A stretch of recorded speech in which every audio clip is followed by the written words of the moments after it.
Hey everybody, tonight we're going to do another episode of Drag Racing Basics. And as it said in the title, we're going to talk about burnouts, the hows, the whys, the science behind them. If you're new to the channel, thanks for coming in. Hope you find us interesting, entertaining, and inspirational. If you're returning to the channel, thanks for coming back. And what we're doing right now is I'm drawing a section view of the track. And here's the stage beams. The Christmas tree's up here. And back here at most tracks, some are flat, but most have this little swale, little low spot. Some have almost a ditch, it's so deep. But this is the water box.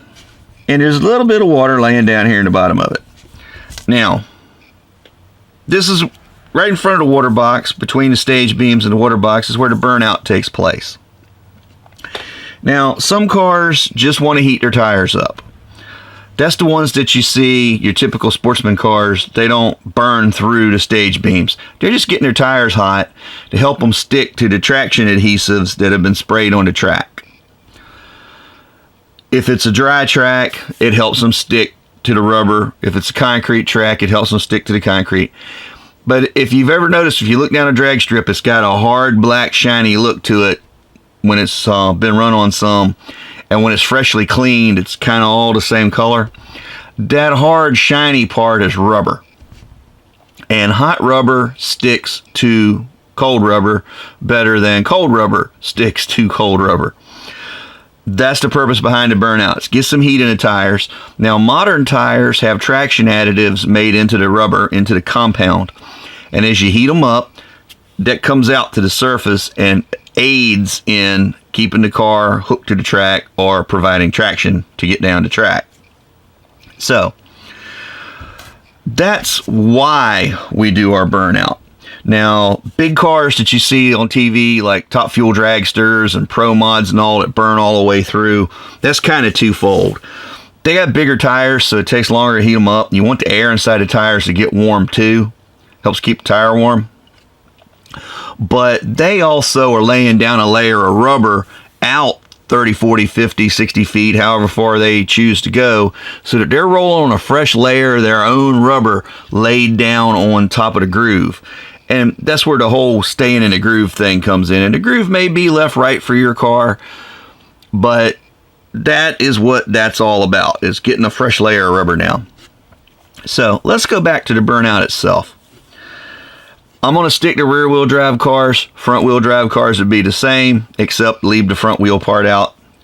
And that'll be clear why I'm saying that in a second. If you've never drag raced before, first few times you go out, you may not even want to do a burnout. You may want to do the burnout because you've always looked forward to doing it. Just go with whichever you're happy. Let the track guys know what you're doing and go out there and do it.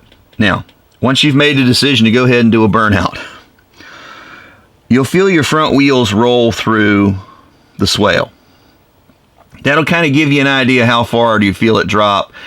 And pay attention to it coming back up. Now, if you're on a flat track or a really shallow burnout box, water box, you won't notice it so much. And the track people will help you. They'll point, tell you move forward, move backwards. They'll try to get you into water typically. So you come through, kind of feel for the back tire falling down into the swale. It'll roll in, it'll go through the water, and you'll feel it start to come up the other side. Well, most people stop in this area here on the angle, coming up, just ahead of the water, or just barely touching the water once you get more seat time, so you can kind of feel what you're doing and get an idea where the water is. And remember, the water is a moving target because every time you come up there, there could be more or less in the box. But the main thing is to be where there's water at. And the water typically runs back to the box. So if you're right here, you're getting in that stream unless you're the first car out, and then there's a sprinkling up here for you to roll on. What you want to do is give the car just enough throttle to make your tire go around 1.5 or 2 times. That's you see the cars pull up. And you'll see it in the video that I'm adding right behind me talking here. I actually was in a real good position to get what's considered by some to be a technically book spec burnout that a fellow racer did at the track a few weeks ago. And I happened to be in the right place to film it. So you give this tire just enough throttle to slip it. That coats the tire with water. And I know, why are we putting water on our tire? Well, after you roll out of the burnout box, you move forward.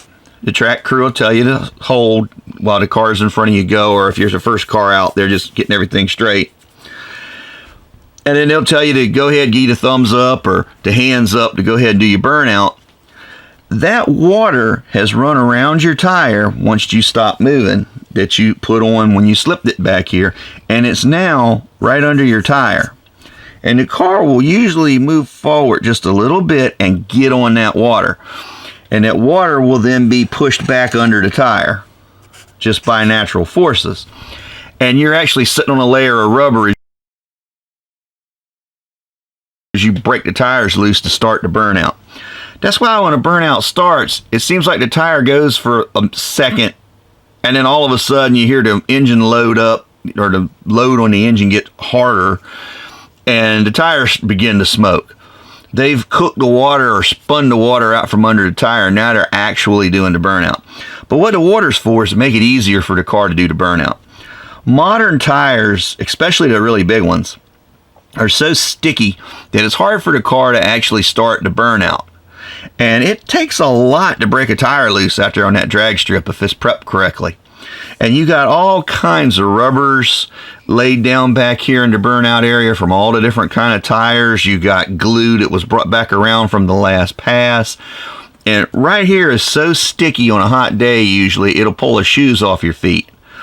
The car's got to overcome that. Thus, the water box. So you're doing your burnout. How long should you do your burnout?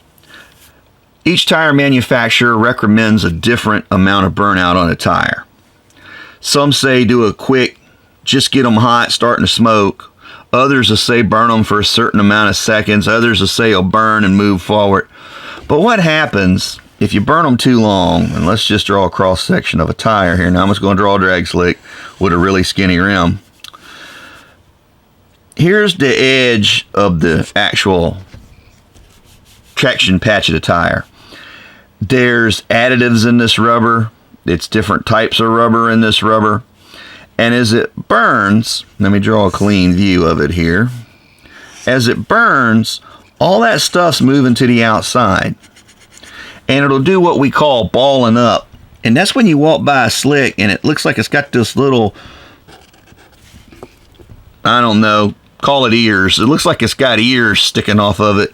Little balled up granule rubber and glue and rosin and whatever else it's picked up off the track. This actually happens when you get the tire too hot. And what it leaves behind is, we call it getting greasy. All those compounds will come out here and mix. And if they don't like each other or they're overheated, they can become greasy. Doing too much of a burnout will make you have just as terrible a traction as not doing a burnout at all, or worse than not doing a burnout at all, because it actually makes the tire slippery because you got it too hot. So you have to kind of get a feel for that. That's another one of those things where experience and talking to some people that have done it before and reading up on it before you go to the track will really help you. And your tire manufacturer is a great source of information for that. So that's basically all there is to a burnout. Now, the other thing of it is when you come out of the burnout, you're sitting there holding the brakes, whether you got a line lock or not. And a line lock is a device that you press your brakes, you hit the button on your line lock, it's usually on your shifter or your steering wheel, and you let go of the brakes. But the line lock actually pins the line closed on the front brakes of the car, or if it's a front wheel drive car, the rear brakes of the car, so that it's easier for you to do a burnout because the car is not going to move. It's just going to sit there until you let go of the line lock. So, or the brake pedal. But with your brake pedal, you're dragging all four wheel brakes, and that you can still do a burnout, but it shortens your brake life and things like that. So a line lock is great to have, but it's typically only on full out race cars, though some people do put them on their street car if they take it to the track and run it some. So you can either roll forward out of your burnout, pick your throttle up, let go of your line lock, let go of the brake, whichever the case may be, roll forward and then ease back into the brakes and stop before you go through the stage beams. Or As some people do it, you can just sit there and hold the brakes, let go of the throttle, the car will stop the burnout, and then you can move forward. Now, there's two schools of thought on that. Some people say it doesn't matter one way or the other. Some people say not rolling out of your burnout is hard on your drivetrain, U-joints, axles, ring and pinion. I've always rolled out of my burnouts. That's my thoughts on that. So, that's the basics of a burnout. It's not a lot to it. It's all in the nuance and how you do it. It's like most other things we've talked about so far in drag racing. It takes a little bit of practice, but once you get it, you've got it. It's great. So, let's go to the video.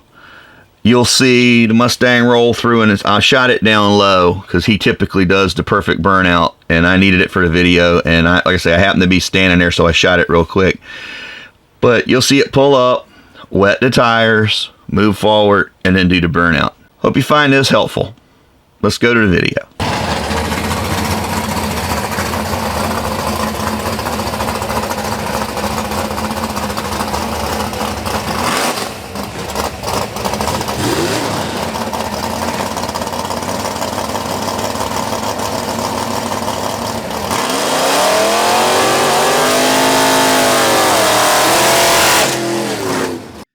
Now in this shot, just getting ready to start here, it's a good example of the tire burning through the water before it actually starts to smoke.